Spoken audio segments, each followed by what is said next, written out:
셋. 얘들아 안녕. 오늘은 상어네. 손가락도 해줘야지.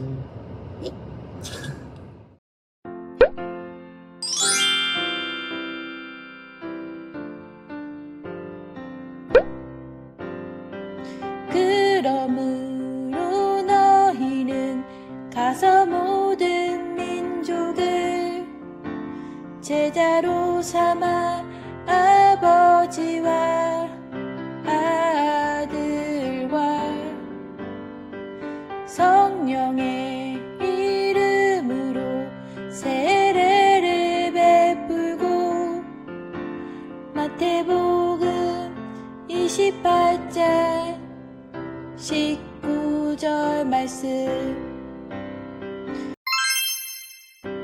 Therefore, go and make disciples of all nations, baptizing them in the name of the Father, and of the Son, and of the Holy Spirit. Matthew chapter 28, verse 19.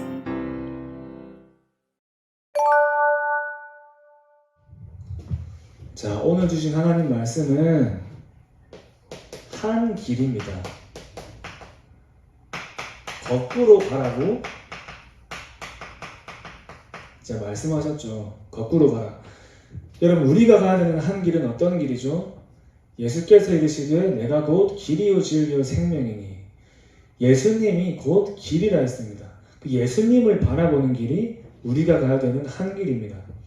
자, 많은 사람들은 361의 나 중심, 물질 중심, 성공 중심의 그 세상의 길로 가지만 우리는 예수님을 바라보는 그 한 길로 가는 거기 때문에 우리는 거꾸로 가는 인생을 사는 거예요. 하나님은 여기서 중요한 언약을 또 말씀하셨습니다. 그것이 내가 오직 복음으로 되는 광야길로 하나님은 저와 여러분들을 인도하시는 겁니다. 여러분들이 있는 모든 현장이 광야길이죠. 그래서 여러분, 하나님이 나를 지금 내가 있는 가정과 학교와 또 연약한 나 자신을 보게 하시는 이유는 그리스도의 피가 아니면 안 되는 이유를 보게 하시기 위해서 하나님은 인도하신 겁니다. 그 광야길로, 그 현장의 길로 인도하시는 거예요. 그래서 그리스도로 내가 각인 뿌리 체질되도록 하나님은 그 중요한 축복을 준비하신 겁니다. 우리의 광야가 어디죠? 여러분들의 광야는 내가 있는 가정과 내가 속해 있는 학교와 또 나 자신입니다. 여러분, 내가 있는 가정과 학교와 나 자신을 통해서 오는 여러 가지 문제, 어려움, 갈등, 또 나의 연약함을 통해서 하나님은 왜 그리스도께서 죽으셔야만 했는지에 대한 그 절대적인 이유를 발견하라고 하나님은 그 현장을 보여주시고 그 현장으로 보내신 겁니다. 힘들고 어려워하고 내가 낙심하고 무너져라고 하나님께서 보여주시고 그 현장으로 인도하신 게 아닙니다.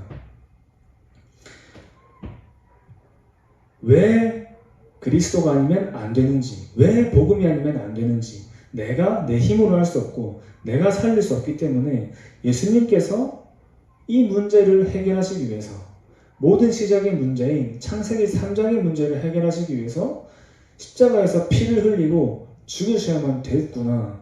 그 중요한 복음을 깨닫고 체험하게 하기 위해서 하나님은 그 광야길로 인도하신 거예요.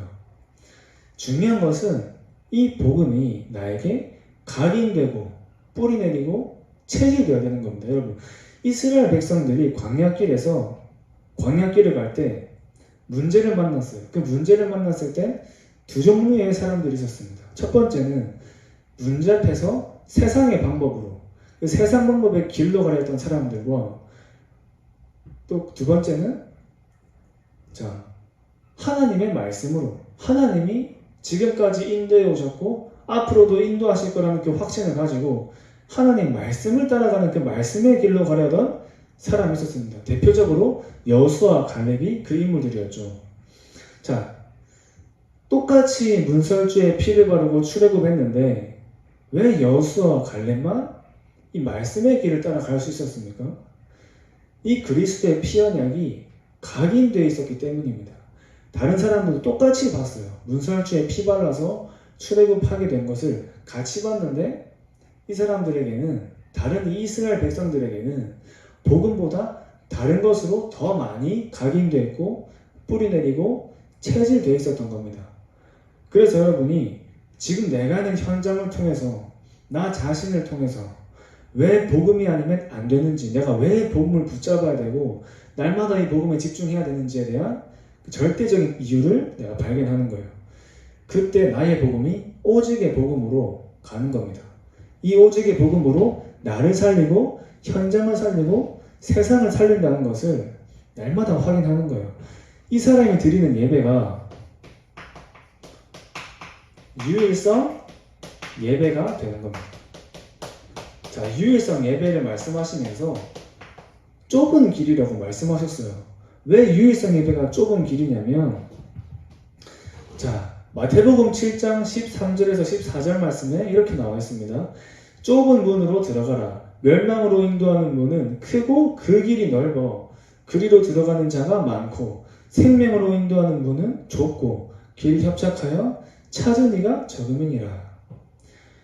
여러분들이 드리는 예배는 유일성 예배입니다. 오늘 내가 드리는 예배는 유일한 예배예요. 또 여러분들이 예배를 통해서 받는 말씀은, 그 말씀의 언약은 전에도 없었고 앞으로도 없을 전무후무한 언약이 여러분들에게 전달되는 시간이에요. 자, 그렇다면 내가 드리는 예배가 얼마나 중요한지 알겠죠? 그런데 하나님 자녀라도 많은 사람들이 이 예배와 타협을 하죠. 예를 들어서 여러분 같은 경우에는, 여러분 나이대 학생들 중에서는 많은 세상 친구들이 공부를 열심히 해요. 그죠?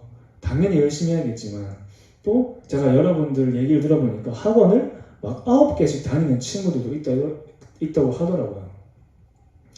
그러니까 뭔가 저 친구들은 저렇게 열심히 하는데 나도 뭔가 해야 되지 않을까? 내가 지금 교회에 와서 예배를 드려도 될까? 하는 생각을 할 수도 있겠죠. 물론 여러분들은 안 하시겠지만. 그러나 예수님께서 뭐라 말씀하셨죠? 말씀 속에서 뭐라 하셨냐면 좁은 문으로 들어가라 하셨습니다. 그게 생명으로 인도하는 문이다. 이렇게 말씀하셨어요. 여러분들의 힘으로 하는 게 아니에요. 하나님이 여러분들을 통해서 하시는 거죠. 언약은 뭐냐면 하나님이 말씀을 여러분들에게 주시는 것이죠. 그 약속된 말씀을 내가 붙잡는 겁니다. 그거 보고 언약이라는 거예요.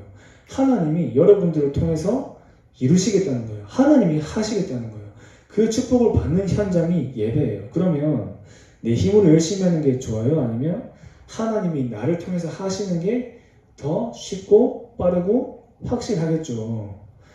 그 응답을 내가 누리는 거예요. 그렇다고 해서 내가 성공하기 위해서, 잘 되기 위해서 예배를 드리는 게 아닙니다. 그죠? 전사님이 어제도 얘기했듯이 진짜 이 복음이 나에게 오직 복음이 되어서 정말 하나님이 원하시는 그 일을 위해서 내가 쓰임받는 그 중요한 언약을 날마다 확인하는 현장이 예배인 겁니다.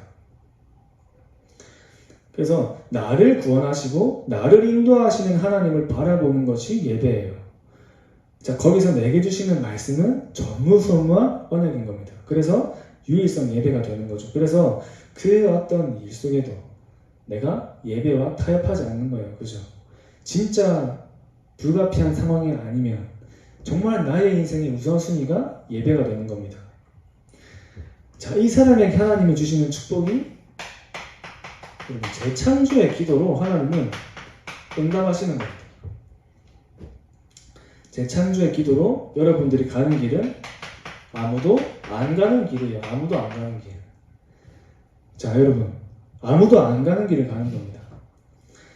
자, 100명이 같은 방향으로 길을 가요. 같은 방향으로 뛰어가면 여러분 1등부터 100등까지 순위가 정해지겠죠.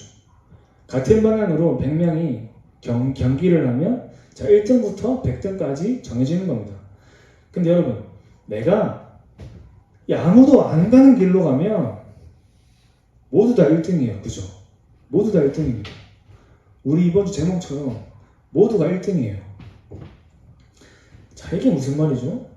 하나님은 여러분 한 사람 한 사람에게 빠짐없이 보좌에서 내리신 천재성이 있습니다. 달란트가 있는 거예요. 모든 사람에게 하나님은 1등의 길을 주신 겁니다. 자, 그래서 여러분이 이 위에 두 가지, 정말 내가 오직 복음을 누리고 유일성의 예배 속에서 하나님이 나에게 주신 언약을 발견한 사람은 하나님은 나에게 중요한 기도 제목을 주시는 거예요. 그게 재창조의 기도가 되어서 아무도 안 가는 길로 하나님은 나를 인도하시는데 그 길이 하나님이 나에게만 주신 보좌에서 내리신 천재성이 되는 겁니다. 그래서 많은 사람들이 다 가려고 하는 길에서 최고가 되는 것이 아닙니다. 최고가 되는 그런 사람이 되려는 것이 아니라 아무도 가지 않는 길을 가는 하나밖에 없는 사람이 되는 거예요. 그 응답으로 하나님은 여러분들에게 준비하고 계시는 겁니다.